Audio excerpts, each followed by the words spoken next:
ಮಾಡ್ತಿದ್ದಾರೆ. I think Sanchit ಅವ್ರ ಜೊತೆ ಇದಕ್ಕೂ ಮುಂಚೆನೇ ಜಿಮ್ಮಿ ಸಿನಿಮಾ ಅನೌನ್ಸ್ ಮಾಡಿದ್ದಾರೆ. ಸೊ ಇವಾಗ ಈ ಪ್ರಾಜೆಕ್ಟ್ ಬರ್ತಾ ಇದೆ. ಐ ಥಿಂಕ್ ಅದೊಂದು ಗ್ಯಾಂಗ್ಸ್ಟರ್ ಥರದ ಸಿನಿಮಾ ಆಗಿತ್ತು, ಇದೊಂದು ರೆಟ್ರೋ ಕೈಂಡ್ ಆಫ್ ಸಿನಿಮಾ ಆಗಿದೆ. ಸೊ ಅದನ್ನು ಸ್ಟಾಪ್ ಮಾಡಿ ಅಥವಾ ಕಾರಣಾಂತರದಿಂದ ಆಗಲಿಲ್ಲ, ಬಟ್ ಇದನ್ನು ಓಕೆ ಮಾಡೋದಕ್ಕೆ ಏನಾದರೂ ಪರ್ಟಿಕ್ಯುಲರ್ ರೀಸನ್ ಇದೆಯಾ ಅಂತ? ಇದು ತುಂಬ ಒಂದು ವಿಭಿನ್ನವಾದ ಒಂದು ಕಥೆ, ಎಸ್ಪೆಷಲಿ ಫಾರ್ ಡೆಬ್ಯೂಟೆಂಟ್ ಅಂತ ನಮಗನ್ನಿಸ್ತು.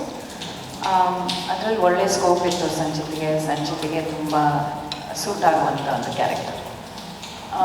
ಸೊ ಜಿಮ್ಮಿ ಹೇಗೂ ಅದು ನಡೀತಾನೆ ಇತ್ತು, ಇಟ್ ವಾಸ್ ಸ್ಟಿಲ್ ಸ್ಕ್ರಿಪ್ಟ್ ಸ್ಟೇಜಲ್ಲಿತ್ತು, ಬರೀ ಟೀಸರ್ ನಾವು ಶೂಟ್ ಮಾಡಿಲ್ಲ ಅಷ್ಟೇ. This was also very good for a launch and very different launch ಅಂತ ನಮಗನ್ನಿಸ್ತು. ಹಾಗಾಗಿ ನಾವು ಅದನ್ನು ಆಯ್ಕೆ ಮಾಡ್ಕೊಂಡ್ವಿ. ಅಂದರೆ ಜನರಲ್ ಆಗಿ ಒಂದು ದೊಡ್ಡ ಮನೆತನದಿಂದ ಬರ್ತಿರುವಂಥ ಹುಡುಗ ಅಂತ ಮಾರ್ಕೆಟಲ್ಲಿ ಮಾತಾಡ್ತಿರ್ತಾರೆ. ಸೊ ಅವ್ರನ್ನ ಲಾಂಚ್ ಮಾಡಬೇಕಾದ್ರೆ ತುಂಬ ದೊಡ್ಡ ನಿರ್ದೇಶಕರನ್ನ ಹುಡುಕ್ತಾ ಇರ್ತಾರೆ, ಬಟ್ ಇವರು ಕೂಡ ನ್ಯೂ ಕಮರೇ. ಸೊ ಅದೊಂದು ರಿಸ್ಕ್ ಫ್ಯಾಕ್ಟರ್ ಅಂತ ಅನ್ನಿಸ್ತಾ, ಅಥವಾ ಏನು ನಿಮಗೆ ನಂಬಿಕೆ ಬಂದಿದ್ದೇನೋ ಅಂತ? ಖಂಡಿತವಾಗ್ಲೂ ಇಲ್ಲ. ಎಲ್ಲ ದೊಡ್ಡ ನಿರ್ದೇಶಕರು ಒಂದು ಟೈಮಲ್ಲಿ ನ್ಯೂ ಕಮರ್ ಆಗಿದ್ರಲ್ಲ, ಅವರಲ್ಲಿ ಒಂದು ಕನ್ವಿಕ್ಷನ್ ಇರಬೇಕು. ಕಥೆ ಹೇಳ್ಬೇಕಾದ್ರೆ ಅವ್ರಿಗೆ ಅದ್ರ ಮೇಲೆ ಒಂದು ಕಾನ್ಫಿಡೆನ್ಸ್ ಇರಬೇಕು. ಅವ್ರು ನರೇಟ್ ಮಾಡೋ ರೀತಿ ನಮ್ಮ ಮನಸ್ಸಿಗೆ ಏನೋ ಒಂದು ತಟ್ಟಿರ್ಬೇಕಲ್ವ, ನಾವು ಅದನ್ನು ಆಯ್ಕೆ ಮಾಡಬೇಕು ಅಂದರೆ.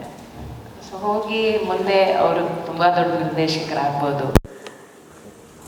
ನಮಗೆ ಭಾಳ ಖುಷಿ ಆಯಿತು, ಯಾಕಂದರೆ ಫಸ್ಟ್ಲಿ ನಮ್ಮ ಸಂಸ್ಥೆಯಿಂದ ಒಳ್ಳೆ ಟ್ಯಾಲೆಂಟ್ಸ್, ಹೊಸ ಟ್ಯಾಲೆಂಟ್ಸ್ ಹುಡುಕ್ತಾ ಇದ್ವಿ. ಸೊ ಹಾಗಾಗಿ ವಿವೇಕ್ ಕತೆ ಹೇಳಿದಾಗ ನಮ್ಮ 3 ಜನಕ್ಕೆ ತುಂಬ ಇಷ್ಟ ಆಯಿತು. ಸಂಚಿತಿಗೆ ಇಷ್ಟ ಆಯಿತು, ಸುದೀಪ್ ಅವ್ರಿಗೆ ಇಷ್ಟ ಆಯಿತು.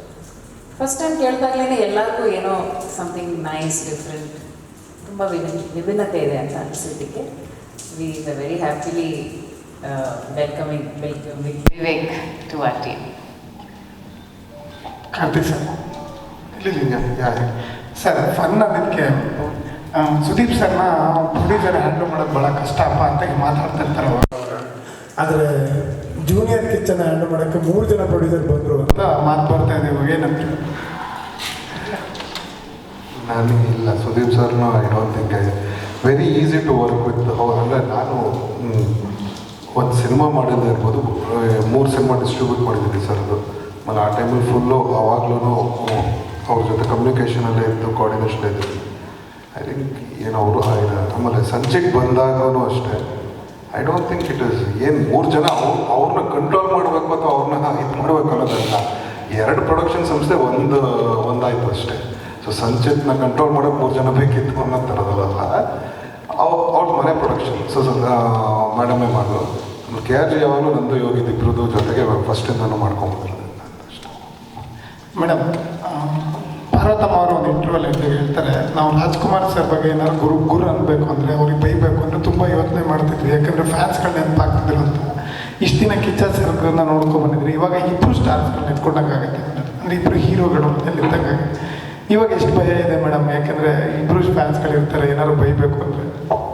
ನನಗೆ ಮುಂಚಿಂದನೂ ಭಯ ಇಲ್ವಲ್ಲ, ಅವ್ರಿಗೆ ನನ್ನ ಕಂಡ್ರೆ ಭಯ ಇರ್ಬೋದೇನೋ ಅಂತ ನನಗೆ ಅನಿಸಿಕೆ. ಇಲ್ಲ, ಆ ಥರ ಏನಿಲ್ಲ. ನಾವು ತುಂಬ ವೆರಿ ಗುಡ್ ಫ್ರೆಂಡ್ಸ್. ತುಂಬ ವರ್ಷಗಳ ಫ್ರೆಂಡ್ಶಿಪ್ ಆದಮೇಲೆ ಮದುವೆ ಆಗಿದ್ದು ನಾವು. ಸೊ ಅದನ್ನೇ ಕಂಟಿನ್ಯೂ ಮಾಡ್ಕೊಂಡು ಬಂದಿದ್ದೀವಿ. ಜಗಳಗಳಾಗ್ತಾ ಇರುತ್ತೆ ಸಣ್ಣ ಪುಟ್ಟದಕ್ಕೆಲ್ಲ, all that is there. But ಭಯ ಅನ್ನೋದು is never existed between us. ಚೆನ್ನಾಗಿ ಕಮ್ಯುನಿಕೇಷನ್ ಇರಬೇಕು, ಭಯಕ್ಕೆ ಅಲ್ಲಿ ಕೊಡಲೇಬಾರ್ದು. ಸಂಚಿತ್ ನಮ್ಮ ಮಗ, ಅವನಿಗೆ ಮೋಸ್ಟ್ಲಿ ಭಯ ಇರ್ಬೋದು.